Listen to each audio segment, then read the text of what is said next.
PGR do Lula faz denúncia absurda contra Bolsonaro. A gente já imaginava que isso iria acontecer, ainda mais nesse momento que Lula se mostra mais enfraquecido do que nunca, principalmente com a última pesquisa do Paraná Pesquisa que mostra Bolsonaro e Michele vencendo o Lula e o Tarcísio já chegando bem próximo.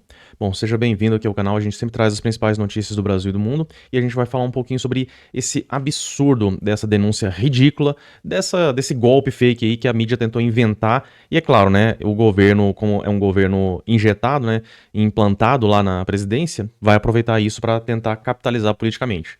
Bolsonaro denunciado pela PGR por tentativa de golpe de Estado, e o que acontece agora?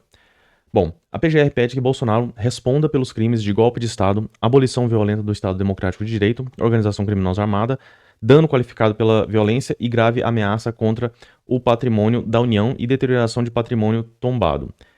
Ou seja, um monte de invenção. Eles tentaram colocar o máximo aqui para colocar o máximo de pena possível. Inclusive, eu já tinha até comentado aqui anteriormente, tem aqui um termo no jurídico que chama de bis in idem. Essa abolição violenta do Estado Democrático de Direito e golpe de Estado. Não existe você dar um golpe de Estado sem abolir o Estado Democrático de Direito. Não existe isso. Mas aí eles colocaram aqui essa abolição violenta, né? Que violenta seriam os comentários absurdos, ataques nas redes sociais.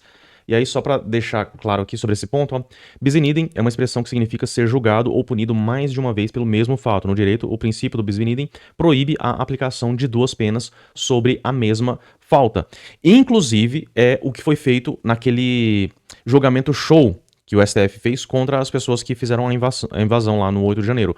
Colocou dois fatos, que um engloba o outro, para colocar penas, para somar as penas dessas duas penas, desses dois crimes aqui.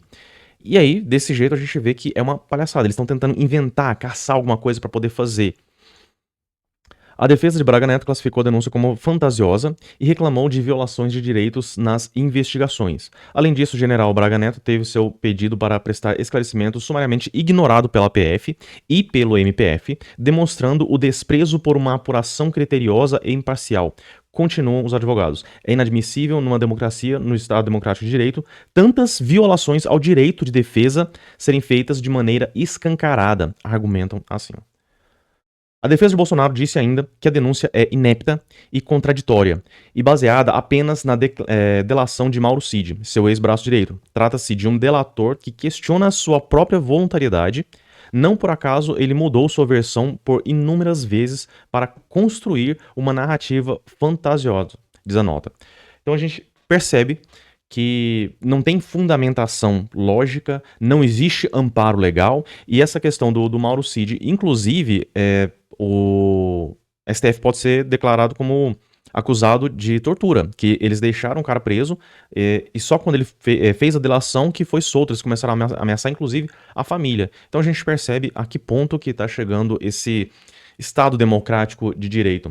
E só um adendo aqui, PGR diz que denunciados usaram a internet para perseguir autoridades. Coitadinhas dessas autoridades que têm carro blindado, seguranças pagos pelo Estado, pelo meu dinheiro, pelo seu dinheiro. Coitadinhos dele. Tem alguém lá na internet falando coisas feias contra eles. Ah, pelo amor de Deus. Esse pessoal acho que perdeu completamente o senso de realidade. Eles estão assim...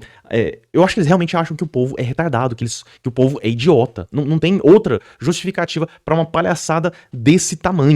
Né? A gente fica realmente revoltado. E o pior é que tem gente que sim, são bem poucas pessoas que acreditam nessa palhaçada toda aqui, nesse circo. Mas existe retardado que acredita sim nessa palhaçada toda de golpe e tudo. Mas agora, vamos fazer uma análise. Eu acho bem interessante. Tem esse perfil aqui, o Mafinha Barba, que ele jogou numa IA, o Grok, pedindo para fazer uma análise sobre essa peça da denúncia contra Bolsonaro e aquelas outras 30 pessoas lá que foram denunciadas sobre essa mesma acusação aqui. Bom, vamos lá. Primeiro, né, falhas processuais. Excesso de discurso e falta de objetividade. A denúncia apresenta uma narrativa excessivamente discursiva e prolixa, misturado relato de fatos com comentários opinativos e julgamentos de valor. Indeterminação na individualização dos atos dos agentes. A exposição dos fatos é ampla e abrangente. Um grande número de participantes de eventos sem necessária individualização de condutas e sem delimitar com precisão os atos praticados por cada acusado. também foi feito com aquelas pessoas que fizeram invasão no dia 8 de janeiro. Então não delimitou quem que fez o quê, fulano invadiu, Beltrano só ficou próximo, teve aquele que cometeu o ato ali de dano contra o erário público. Não teve a individualização de cada ação. Eles pegaram todo mundo, colocou num pacote só, da mesma forma que eles estão fazendo aqui. Então isso é erro processual. Isso aí não é de incompetência, é mau caráter mesmo. Eles não têm sustentabilidade, toda essa denúncia ridícula que eles inventaram, e aí eles precisam caçar alguma coisa, e como não existe fato lógico para poder colocar, eles vão tentando buscar, pescar ali e colocam todo mundo no mesmo bolo. Mistura de matéria fática e jurisprudencial doutrinária. A peça mescla a exposição dos fatos com citações de precedentes e referências doutrinárias de forma, por vezes, inapropriada, aproximando o discurso de uma retórica política em vez de um rigor técnico jurídico. Sem novidades. Erros de doutrina. Interpretação inadequada dos dispositivos penais constitucionais. Há uma tendência a ampliar os contornos dos crimes. Por exemplo, ao enquadrar atentado contra as instituições democráticas, artigo 359-L e 359-N do Código Penal, de forma tão abrangente que a peça se apoia mais em uma narrativa política do que em uma fundamentação estritamente jurídica. Confusão entre liberdade de expressão e incitação à violência. A denúncia, ao abordar os pronunciamentos públicos e as mensagens digitais, não separa adequadamente a margem de liberdade de expressão, protegida constitucionalmente da incitação concreta à violência. É claro que isso aqui, eles também querem utilizar isso aqui para quê? Para limitar a tal da liberdade de expressão, que é uma coisa que a gente ainda está correndo atrás para ver se existe aqui no Brasil. Utilização excessiva de precedentes sem a devida contextualização. Embora haja referências a decisões e manuais, inclusive citações de ADIs e precedentes do STF, o uso dessas referências ocorre de forma dispersa e sem a necessária conexão lógica com cada um dos pontos acusatórios. Para vocês perceberem o quanto é fantasioso tudo isso. Erros de lógica nos fatos. Saltos lógicos e falta de coerência na narrativa. A peça apresenta uma sequência de fatos que, em muitos momentos, carece de conexão lógica. Os eventos são citados de forma fragmentada, com transcrições de diálogo e anotações manuscritas, intercaladas sem uma linha cronológica clara. Generalização e conclusões precipitadas. Em diversos trechos, o documento adota conclusões que extrapolam o que os elementos probatórios permitiriam afirmar. Por exemplo, há a tendência de imputar a todos os envolvidos a mesma intenção de, entre aspas, romper a ordem constitucional, sem uma individualização que comprove a participação ou dolo específico de cada agente. Uso de elementos retóricos e emotivos em lugar de provas concretas. A insistência em reproduzir discursos públicos e transcrições de conversas, embora possam servir como indícios, é feita de forma que se destaca mais o tom acusatório e sensacionalista do que a análise técnica dos fatos. Isso aqui feito por uma IA, percebendo todos esses eventos. Esta análise baseia-se nos trechos apresentados na peça em princípios gerais consagrados na doutrina processual penal e constitucional brasileira. E aí tem aqui, falando sobre o GROC, pontos-chave, resumo, qual que foi a base, metodologia e fonte. Eu acho tudo isso aqui importante e algumas conclusões que a gente pode tirar sobre essa situação toda. Primeiro, fecha o judiciário e coloca o GROC para poder tocar a justiça brasileira, porque está muito mais eficiente, coerente e técnico. Com relação a isso aí, já não existe mais nenhuma dúvida. Bom, outra coisa. É fato que eles estão fazendo isso por conta desse medo. O Lula está fraco, vai ter agora, no próximo dia 16, manifestações pelo impeachment do Lula. As pesquisas estão mostrando que a aprovação dele só cai, o apoio dele está diminuindo, as pessoas estão esvaziando a base política do Molusco. E o que acontece? Eles precisam tentar criar algum evento. Então o PGR do Lula mandou isso aí para tentar prender Bolsonaro, tentar colocar ele na brecha de bandido e tudo.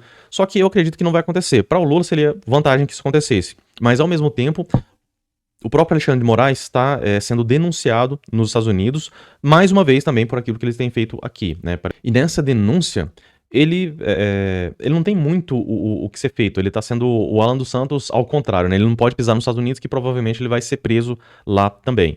E aí o que acontece? Eles provavelmente vão utilizar isso aqui, essa peça, como uma moeda de troca, vão sentar nisso aqui e ficar sempre cozinhando. Não vão chegar a um veredito, não vai apresentar a conclusão final, porque eles querem utilizar isso como uma peça de manobra. Sempre que chegarem muito próximo ou estiverem ameaçando a integridade, vamos dizer assim, do STF, ou estiverem muito próximo da verdade, eles querem utilizar isso como uma barganha, tentar sempre ameaçar ali o Bolsonaro se ele não contiver o Trump, não ajudar o pessoal a não ir atrás do STF. Eu acredito que vai ser esse o caso, à medida que eles estão vendo que tá chegando muito perto, né? Primeiro, o governo Lula, já está apresentando muitos escândalos, corrupção, desvio de dinheiro, incompetência também, que jorra nesse tipo de administração, e já está caindo. Ou cai de podre ou cai pelo impeachment. E agora o STF vai pagar por todos esses absurdos que eles vêm cometendo. Vai ser individualizado, o que faltou fazer aqui com essa peça, e cada um vai pagar pelos crimes que eles têm cometidos. Isso é fato. Já estamos chegando a essa conclusão. O principal problema é que uma fera acuada é sempre mais perigosa. Então eles estão indo para o tudo ou nada agora. Eles são mais perigosos nesse momento que eles veem que não tem muito o que fazer, eles vão tentar sempre dobrar essa aposta. Enfim, por esse vídeo é isso. Se você gostou dessa análise, curta, compartilhe. Se ainda não é inscrito no canal, se inscreva aqui, ative o sininho.